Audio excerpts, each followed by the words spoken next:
Assalomu alaykum, qadrli ota-onalar. Bugun men sizlarga muhim bir masala bo'yicha murojaat qilmoqchiman. Hozirgi kunda narkotik, psixotrop va kuchli ta'sir qiluvchi moddalar yoshlar o'rtasida tobora keng tarqalmoqda. Biz bu xavfni oldini olishimiz uchun eng avvalo farzandlarimizga bo'lgan e'tiborimizni oshirishimiz kerak. Ayrimlarimiz ko'pincha ish bilan band bo'lib, farzandlarimizga kam vaqt ajratamiz. To'g'ri, oila uchun mehnat qilish muqaddas burch. Lekin farzandlarimizga mehr va tarbiya berish bundan ham muhimroqdir.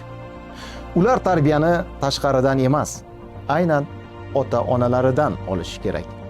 Bugungi kun texnologiyalari, mobil telefonlar, ijtimoiy tarmoqlar farzandlarimiz vaqtining asosiy qismini egallamoqda. Biz esa ko'pincha bu holatga befarqmiz.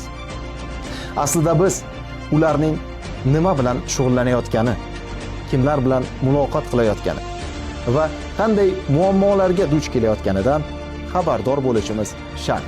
Hurmatli ota-onalar, hozirgi kunda yoshlarimizning diqqati va ularning ongiga har qachongidan ko'proq va kuchliroq yashirin hujumlar amalga oshirilmoqda.